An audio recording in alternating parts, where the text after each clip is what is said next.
se haga añicos el cántaro contra la fuente, se caiga la polea dentro del pozo.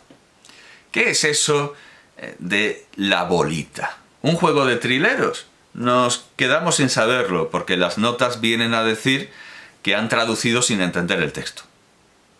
Las notas vienen a decir, no tenemos ni idea de qué va esto, ni se sacan la bolita. ¿Dónde está la bolita? Pues se sacan lo de la bolita. Curiosamente, circula por internet un PDF con este texto, con una portada falsa de la cantera Iglesias. Vamos, que no es esta portada, no es esta, sobrecubierta, porque la Biblia está encuadernada en tela, no tiene cubierta. Bueno, pues circula en internet una cantera Iglesias falsa, que en realidad es la Biblia la adaptación castellana de la Biblia de Jerusalén. Y no se me ocurre otro fin para esto que no sea difamar a estos dos eruditos, porque esta es la mejor traducción de la Biblia en castellano, por académica, no por literaria, que desde luego la de Schöckel tiene grandes aciertos literarios y desde luego las anteriores desde la Alfonsí tienen verdaderos tesoros y riquezas, pero claro, en cuanto a fidelidad al texto, en cuanto a que sea una versión crítica sobre los textos hebreo, arameo y griego, pues la cantera Iglesias es insuperable y es la que hay que usar pero claro, aún así no es suficiente, como estamos viendo, no es suficiente. Pero bueno, para empezar, o como referencia de uso diario, hay que usar la cantera Iglesias. Lo que pasa es que, claro, yo que no quería fatigar, como diría Borges, usaba ese verbo para los libros, como no quería fatigar la Biblia, y también quería darle una versión pirata en PDF a mis alumnos, pues la busqué y les ofrecí, ay de mí, esta cantera Iglesias falsa, y ahora tengo que arreglar un montón de cosas y tengo que avisar a un montón de, como cuando se contrae una enfermedad de transmisión, bueno, pues ahora tengo que avisar a un montón de gente, porque piqué, claro, veo cantera Iglesias, pues uno sobreentiende que será, claro, no era una reproducción fotográfica, un escaneado fotográfico, un facsímil, como sí lo eran las versiones de la Biblia de Jerusalén, de Schöckel y de Bover Cantera, que he citado hasta ahora. Todo eso lo he visto, ahí no hay engaño, ni trampa ni cartón, eso son fotografías, pero no hay en internet, que yo sepa, ninguna versión fotografiada de la cantera Iglesias, así que me temo que va a haber que comprarla, pero es una inversión que merece la pena. Es una de las inversiones que más merece la pena, siempre que a uno no le alcance, desde luego, para esta versión, que sí que es la mejor, pero son un montón de volúmenes, a 38 euros cada volumen, y la mayoría de ellos están agotados. Así que habría que decir a las ediciones San Pablo que por favor reediten esto, Por cierto que he leído quejas muy encendidas sobre la reedición de 2015 de los Salmos, porque en el hebreo, en lugar de traducir como en el Eclesiastés se traduce creadores, pues en lugar de traducir Elohim como un plural, pues lo vierten por el singular, que es la interpretación por el sentido, es correcta, pero bueno, en fin, cualquiera puede leer en el hebreo que pone Elohim y no el Señor, vamos, claro, Adonai, Elohim. Bueno, hay reedición, la última reedición, ya lo digo, no sé si yo tengo la de 2015 o cuál, seguramente tendré la de 2015 porque sí he podido, vamos, ojalá, ¿qué quiere decir? Que lo he comprado esta semana. Vamos a ver, 2007, sí, es la versión de 2015, la que traduce Elohim, y no lo deja en hebreo como plural. Bueno, hay reedición, pero no son suficientes, estamos hablando de 2015, hacen falta más, por favor.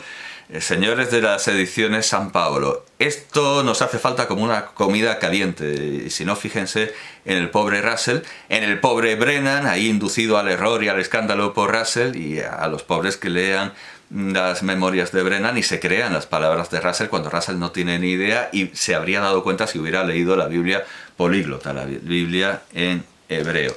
Entonces, las cosas son como son. Las cosas son como son. La cantera de Iglesias hay que comprársela. Y alguien dirá, no, pero es que Bertrand Russell no se dedicaba a la crítica bíblica y Gerald Brennan tampoco. ¿Por qué hacer ese gasto? Pongámonos, ¿por qué tendrían que haber leído una Biblia políglota? Bueno, pues al final Brennan ha dejado muy claro que Russell leía la Biblia tanto o quizá más que un creyente.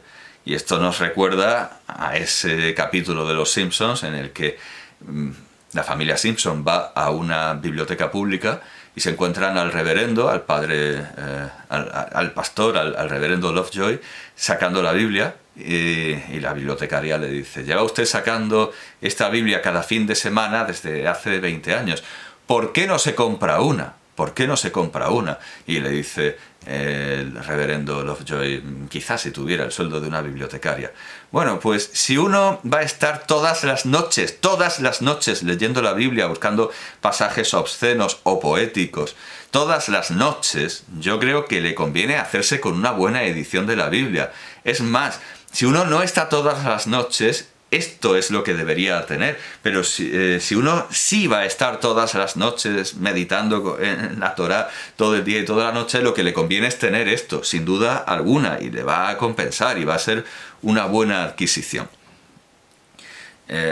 Como digo, que yo sepa no hay edición pirata, creía que sí, pero claro, precisamente al ver lo de la bolita, dije, esta basura de traducción no puede ser, esto no puede ser la cantera de Iglesias. Y efectivamente no lo es. La cantera de Iglesias dice Alcuza, no bolita. Nadie sabe de dónde se sacan eso de bolita. Y no es excusa para esto de sacarse la bolita el que nadie entienda realmente el texto, porque en su Biblia del Peregrino,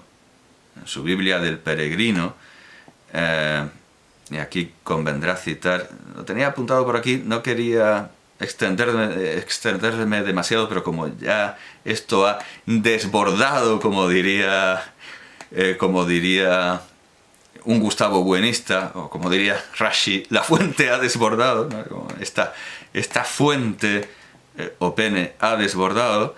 Está bien acerca de la traducción del padre Schöckel, de la Sociedad de Jesús, estaría bien, o sea, de la Compañía de Jesús, Societate Jesu, estaría bien leer una interesante crítica sobre la Biblia del Peregrino de Schöckel, la traducción bíblica de Schöckel, que tenía por aquí, y sepa Dios dónde, Gulsi,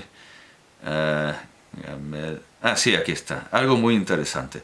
Muy interesante, y que no pide pan, lo puedo leer, el público lo va a agradecer. Tengo aquí un artículo titulado La Biblia de Cantera Iglesias, 30 años después, por Natalio Fernández Marcos, del Instituto de Filología del Consejo Superior de Investigaciones Científicas de Madrid. Algo muy interesante. Dice... sí, es una cuestión en la que no está mal extenderse. Dice, en las traducciones bíblicas había predominado a lo largo de la historia la primera opción, la de la traducción literal, porque Jerónimo, bueno, si nos vamos, claro, incluso vámonos un poco antes. En otoño de 1975 aparecieron simultáneamente en el mercado del libro español dos nuevas traducciones de la Biblia. La de Cantera Iglesias en la BAC, en la Biblioteca de Autores Cristianos Mayor. O sea, vamos, esta, la que tengo es la reedición de... Es la tercera edición, segunda impresión de 2003, como la Biblia del Peregrino que también he citado, era de 2003. Bueno, pues sí, esta es la Cantera Iglesias de 2003, pero es una reimpresión en realidad, de la segunda edición.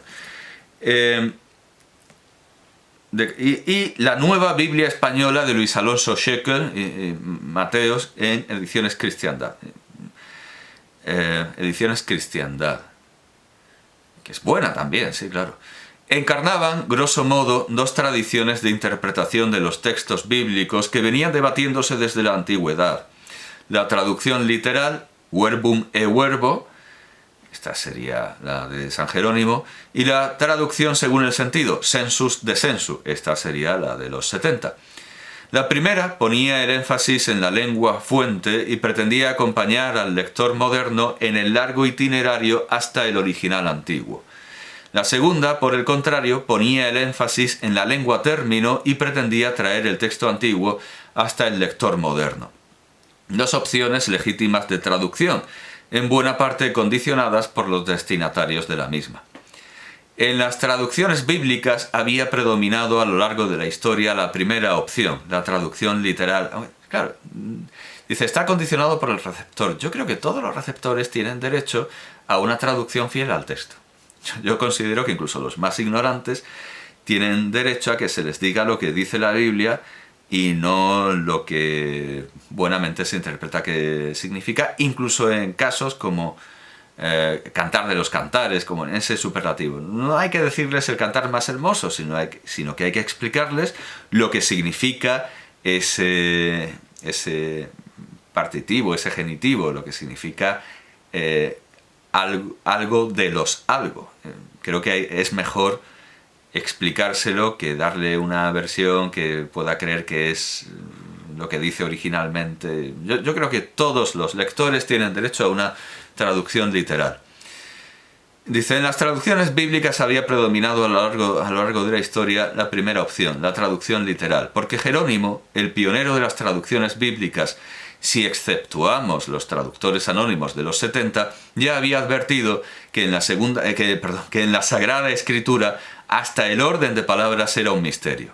Pero en la segunda mitad del siglo XX, las modernas teorías lingüísticas aplicadas a las versiones bíblicas, sobre todo por Nida, habían propuesto de moda la traducción dinámica o funcional, que primaba la traducción según el sentido sobre la traducción literal.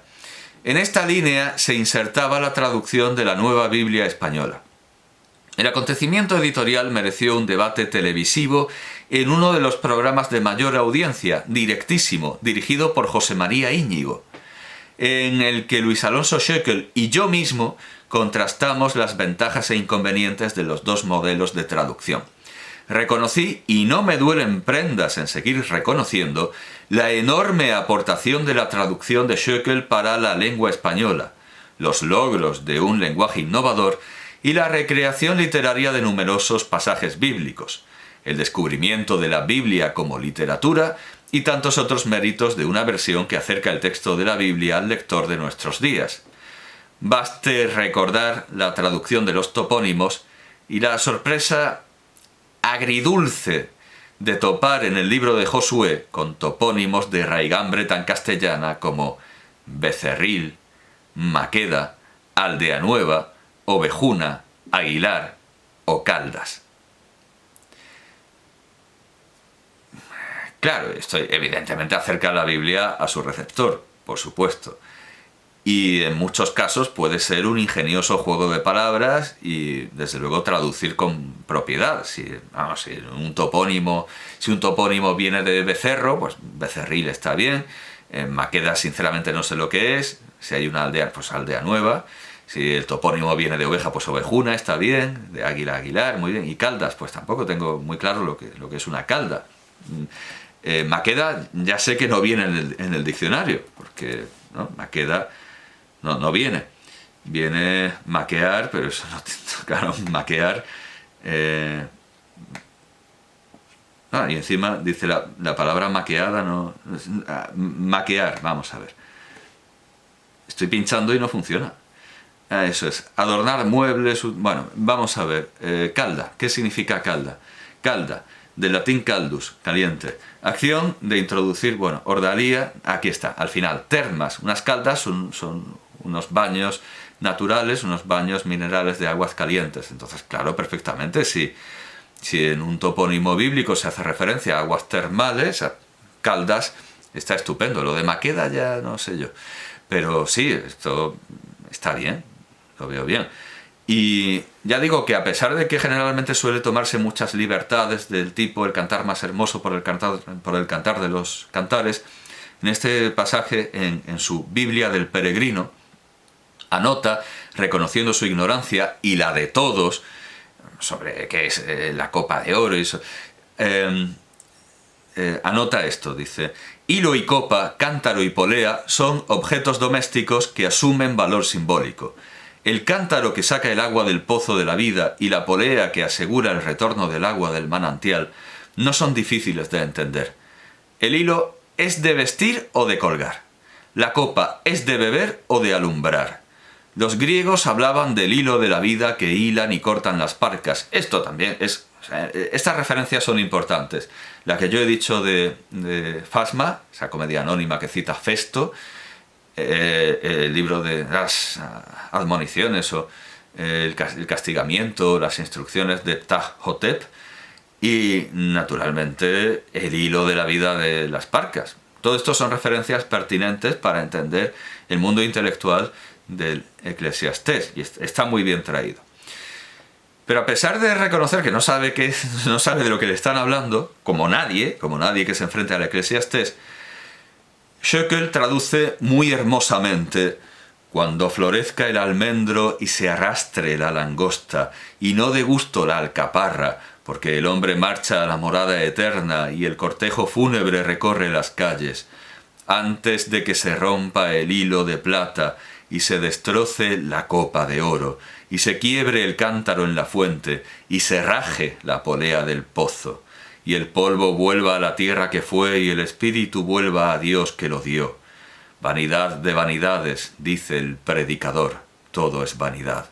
Y curioso que use predicador, que sí, tiene gran raigambre en nuestro siglo de oro. Fray Hortensio Félix Paravicino es el predicador, casi por excelencia. Pero también, claro, esto de Eclesiastés podría traducirse como el deán o el arcediano o el muecín, es el que lleva el canto en la comunidad religiosa durante la liturgia.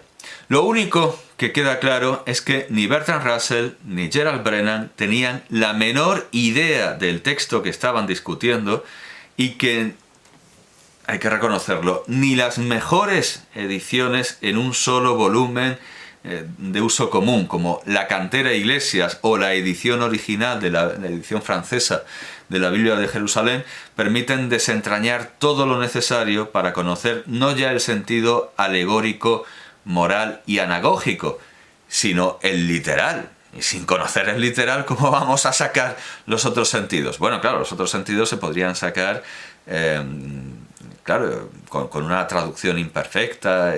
Vale, pero si queremos hacer ciencia bíblica y filología, lo que necesitamos es, desde luego, conocer el sentido literal. Y ni siquiera con la Cantera Iglesias tenemos claro el sentido literal, porque traduce por el sentido, naturalmente, creador. Traduce creador o hacedor, que es lo... Y hay que irse a una políglota para saber que dice creadores, y que eso excluye la interpretación russelliana de que hacedor o creador es pene. Desde luego, lo ideal es hacerse con